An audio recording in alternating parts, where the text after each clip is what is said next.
The dark wooden door stands alone, unattached to any walls, in middle in the middle of the room.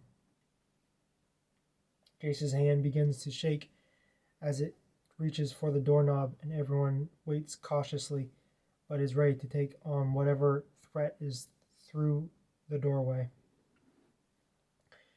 With just a small bit of force put into the knob, Jace pulls at it, expecting it to pop open. Huh? What? Jace mumbles under his breath as the door doesn't budge. After giving a bit more effort with little results to show for it, Jace warns the rest. Step back, everyone. I'm going to really reef on this handle. Planting his feet, he gives it everything he has, but the simple-looking door does nothing but make a loud creak before the handle begins to turn cherry hot. Letting go with frustration boiling inside him, he steps back, trying to collect himself for not being able to use his immense strength like he has his entire life.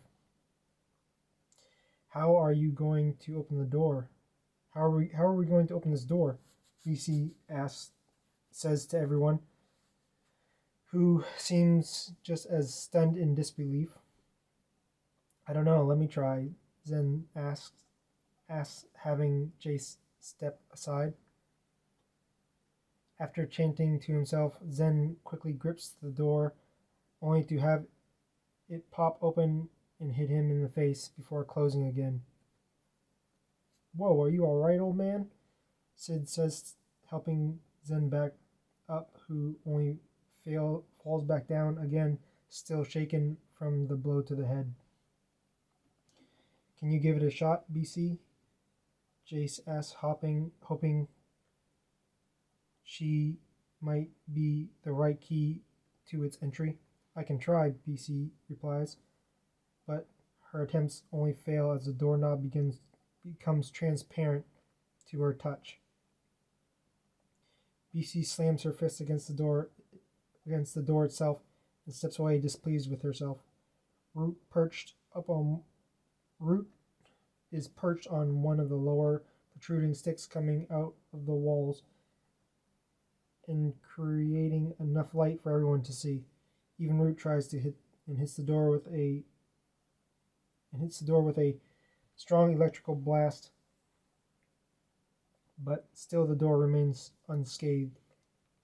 After everyone's failed attempt to try to open the door, the majority of the group paces around the muddied walls, trying to search for another way out. Jace determines that they are not going to leave this room on their own accord, and decide to sit down and ponder on the thought of what it is that is keeping them in this room. As the others continue to try to open the unlocked door, they see if it will open from the other side. This damn door, BC proclaims, giving up hope. They rejoin their place beside Jace, who can't help but sense that the same presence is in the air from when they first heard the room speak. Come over here, Root. I got something for you, Jace says, calling Root over like you would a pet. What are you planning, Jace? BC says, trying to follow along with Jace's thinking. I'm going to try to darken the room again and see if it helps, Jace replies, now feeding Root and petting it gently. As Root powers down and feasts away on the many treats presented to it, the room goes black except for the sparks that remain in its eyes. Everyone feel around for something, anything, maybe the door will open. And Jace says, and the group begin to stumble through the dark once more. It isn't long before BC, Sid, and Zen all start to reply with trees. Soon Jace is able to feel them too, and before his words even left his mouth, an unknown voice whispers from the dark, I am here, and I know the places you seek. Root charges up again from being spooked by the whispers, setting the nearby brush aflame.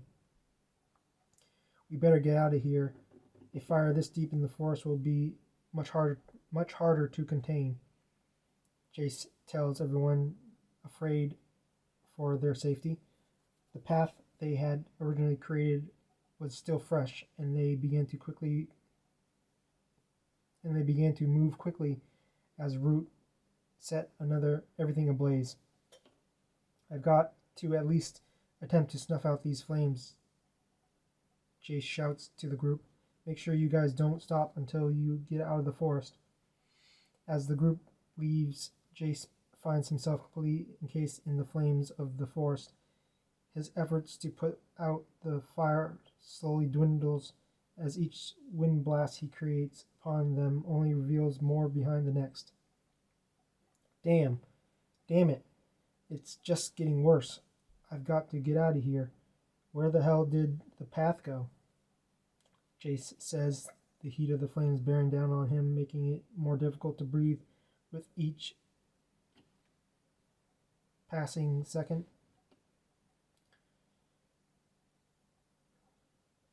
As Jace begins to dive through the open flames, which are now beginning to burn at his feet, a hidden figure flashes by him, and for whatever reason he decides it would be wise to follow. In a deep sprint through what would look like an ocean of fire, Jace runs after the shadowed figure, always one step too late to catch up. Finally, in what seems like an endless game of tag, the darkened shadow stops within the flames and Jace lunges to grab hold of it. Surprisingly, Jace passes through the shadow along the flames and stumbles onto the partly covered forest floor, looks back and finds the original path leading into the forest they had made. The flames had vanished and the sound of the wildlife had returned. Jace stares, blinking in concentration, his sweat and charred belongings from the heat of the flames still on him. What in the hell is going on? Jace says to himself before his eyes lock onto something that makes his hair on the back of his neck stand up. From the depths of the forest, looking directly into the eyes. From the depths of the forest, looking directly into his eyes, was the one called Gats. Hey! Is all that Jace could say before the figure became part of the forest. Safely in the sunlight once again, Jace finds the group huffing and puffing, trying to catch their breath, as they all lay there trying to understand what had just happened. Jace, who is still in shock, is able to squeeze out the words, I just saw Gats. They all look at him, still gasping for air, trying to bring words out of their mouths. I saw Gats, Jace replies, unable to carry himself, and falls to his knees. I can't explain it, but I know that whatever it is, it will help us even through it. Help us through it. Jace stops talking, trying to find the right words to express himself. Everyone else, now able to breathe fairly normally, turns their attention to witness the burning forest, but the forest seems untouched, even from a distance. Only the burnt patch from the previous night remained, which BC and Jace can't help but feel brings back a sense of good and bad memories. So where are we headed to next? Sid says with a look of cunning on his face as he eyes the two of them. Whichever way feels right, replies Jace, who finds himself and his crew all pointing in opposite directions. Suddenly, a strong gust of wind comes down from over the sand dune's edge, which makes everyone brace themselves against the cold current. Root lets out a loud cuckoo before taking wing and soars high into the clouds and out of sight. Why is there so much wind? Zen shouts as they huddle together away from the creepy force and into the sandy hills. As they reach the top of the dune's peak, the wind breaks and vanishes as if it were never there. They all shake it off and kick up sand and clear their eyes. Look there, it seems that those leaves are offering us a means of direction. Then Bart's, still trying to spit out the bits of sand, pointing to a group of foliage from the passing winds. There formed a poorly designed arrow that suggests a direction towards the sun, which was now setting on a different horizon. Swooping back down to the settled ground, Root ruffles its feathers and pecks around for a tasty snack to satisfy its stomach. Seriously, what in God's name is going on here? BC shouts, not really directing it towards anyone. I haven't the slightest clue myself, Sid says, offering some sort of answer. What do you think, Zen? Should we follow the leaves or take our own path? Jace questions, trying to get everyone back on track. As the group discusses the journey and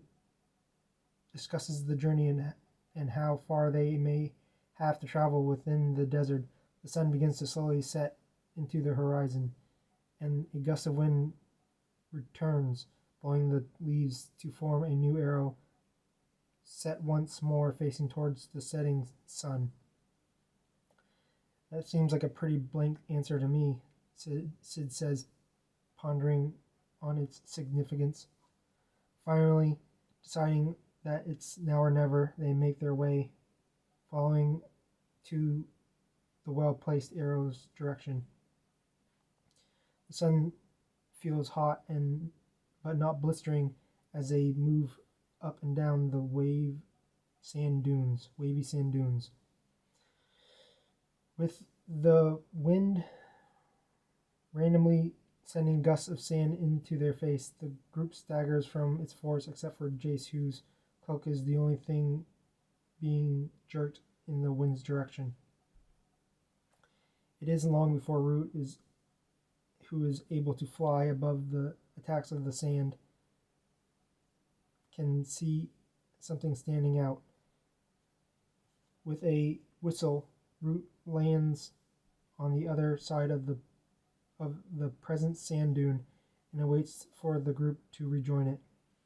A round, swirling metallic ball stands protruding a little more than halfway out of the ground, and as they draw closer, the air becomes denser, and soon all of them, besides Jace, are unable to press forward without feeling immense pain within their bodies. Jace, hold up. We can't keep going. This atmosphere is becoming too taxing for us to press on. BC gasps, trying to hold Zen up, who is already passed out from the extreme pressure around them, with Sid accompanying BC in propping up Zen. Jace can barely hear what she's saying, but understands as they are showing such a struggle to continue. Stay here, I'm going to go check it out. I'll let you know what's going on with this thing. Jace shouts back, using his hands to direct them to retreat to a safer distance. Getting as close to the enormous metal sphere as Jace could without feeling like he would pass out himself, he begins to feel the same strange presence from when he had met Gats in the forest. With the reflection of the blinding sun coming off of the polished metal surface, it becomes impossible to observe its structure. Starting to feel a bit of the presence of Broski sharply run through him, but wanting to get a better look, Jace does a running leap onto the top of the sphere in order to get a better view of the shape and premise of its shape and premise. Readying himself to land, Jace passes through the hard metal surface as if it was simply air. From the distance, the group can see Jace disappear into the top of the structure. Oh no, where did Jace go? BC squeals as Sid softly taps Zen's face, trying to awaken the pleasantly sleeping old man.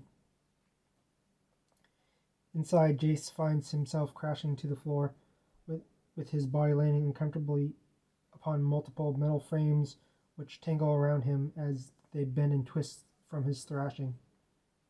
Finally escaping from the metal mesh, he finds himself inside the dome, a weak light pouring down, only lighting the center of the floor.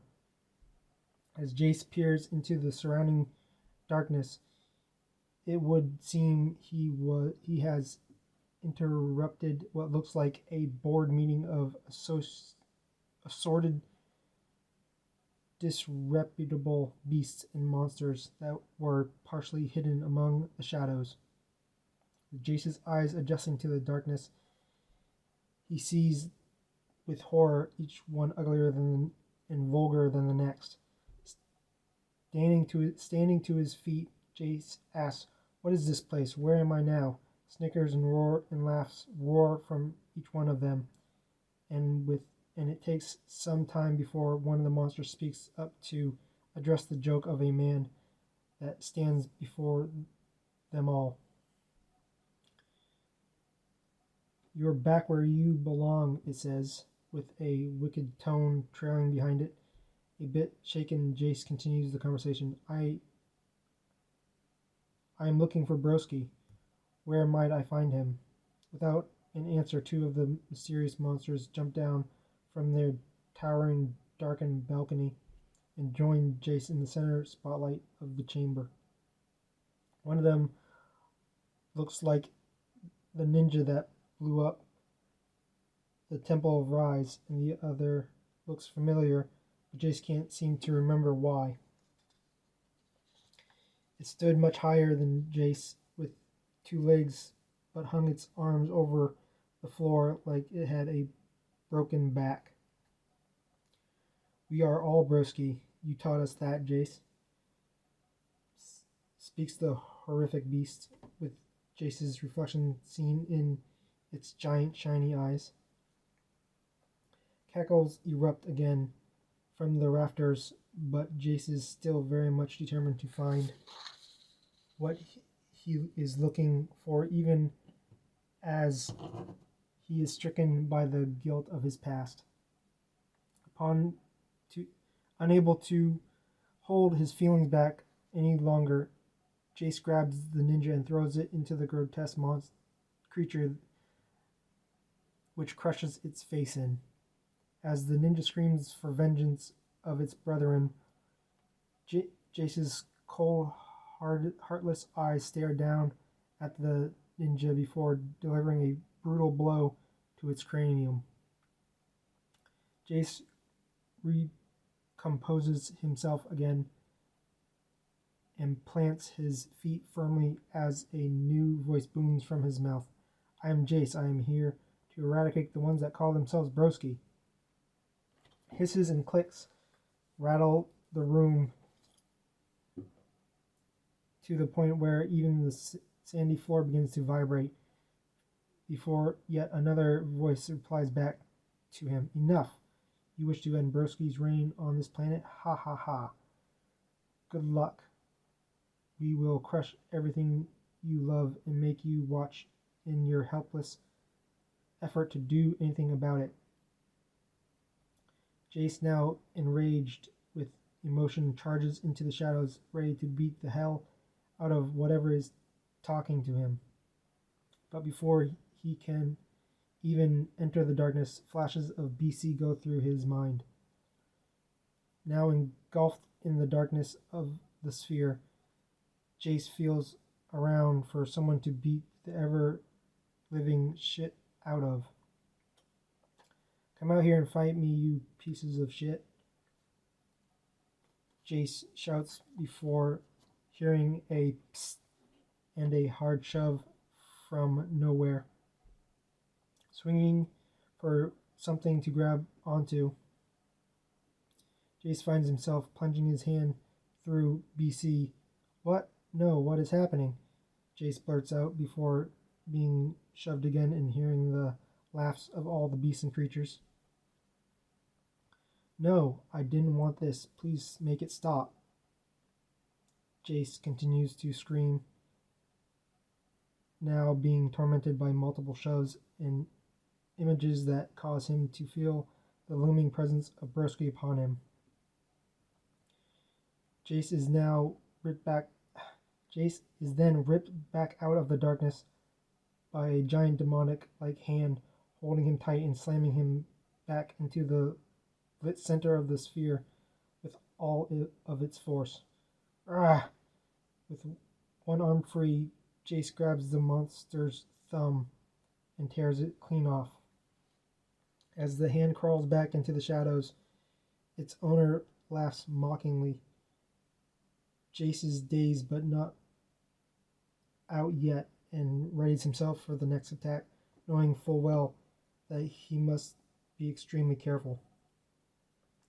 You will be the one who opens this world to its true master, Jace. The voices all now ringing as one. You will help us to achieve what we all long for. The thumb that Jace had ripped off was now crawling back as well into the shadows. Can be heard attaching itself back onto its person. Feeling very nervous and unsure of what to do next, Jace slowly inches his way towards the pitch darkness that surrounds him. With a strong and forceful push of bravery, he bolts himself into the black depths, unknowing what awaits him within. As his vision goes black once more, it is soon followed by a piercing light, and with unbelievable luck, he finds himself back in the desert, unable to hear the voices that were only moments ago inches from his ears. Jace lets out a large sigh of relief. As his eyes adjust to the light, he can see that the metal sphere still stands firm behind him. His faithful crew are still at a safe distance, waiting for his return.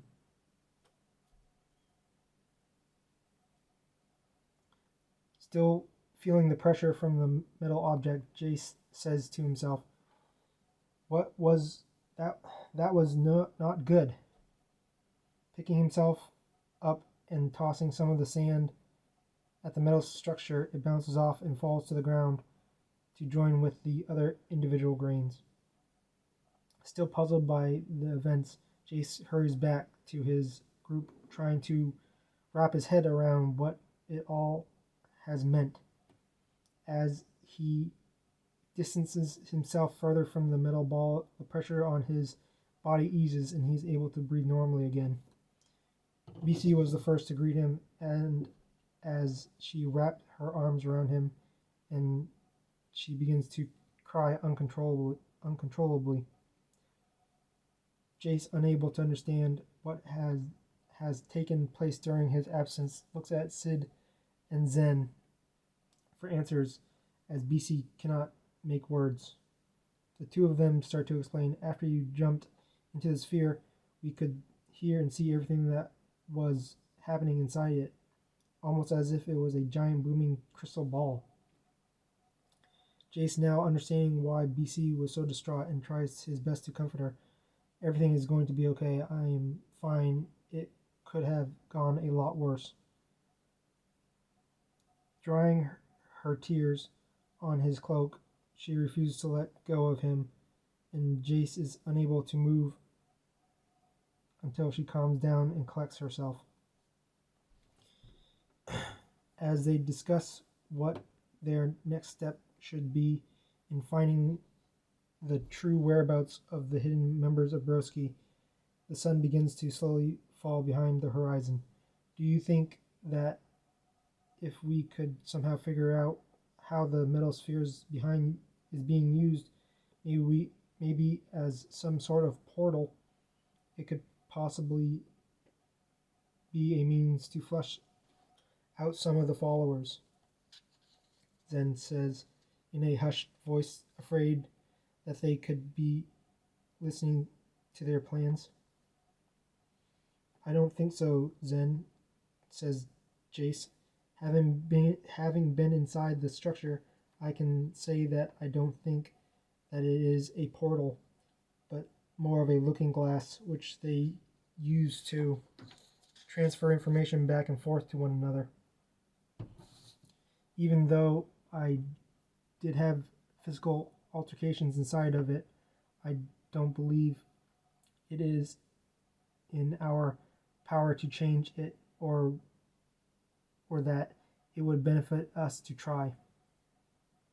We should destroy it then, Sid remarks, already beginning to stand up to take it down himself. Sit down, Sid, Zen says. None of us holds such a power to be able to destroy something like that.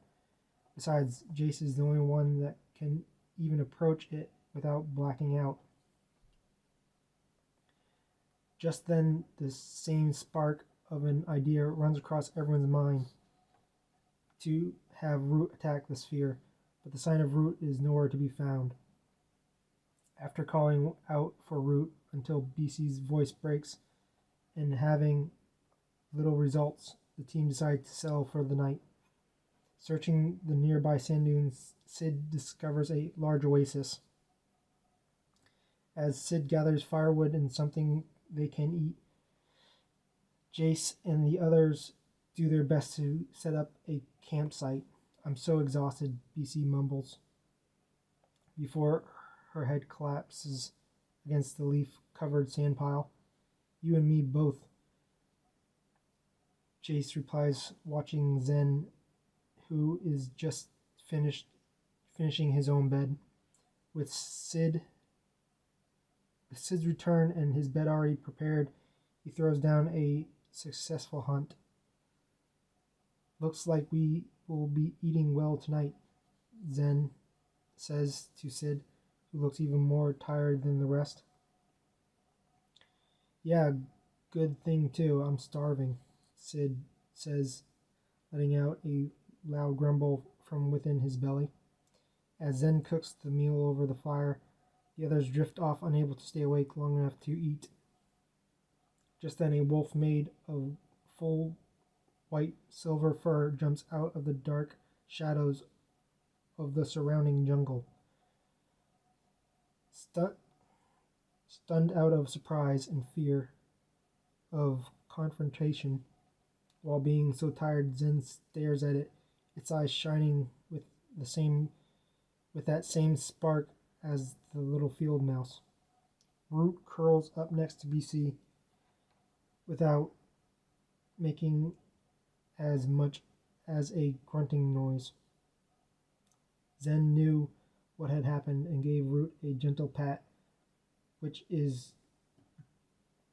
return got plenty of heartfelt licks. Waking up the rest of the group to eat, Root is greeted with large amounts of love and affection, and as the night air turns cold, they all huddle together around Root to stay warm by the fire. Hey, BC, Jace whispers. Yeah? BC responds in a half-wakened manner. Thanks.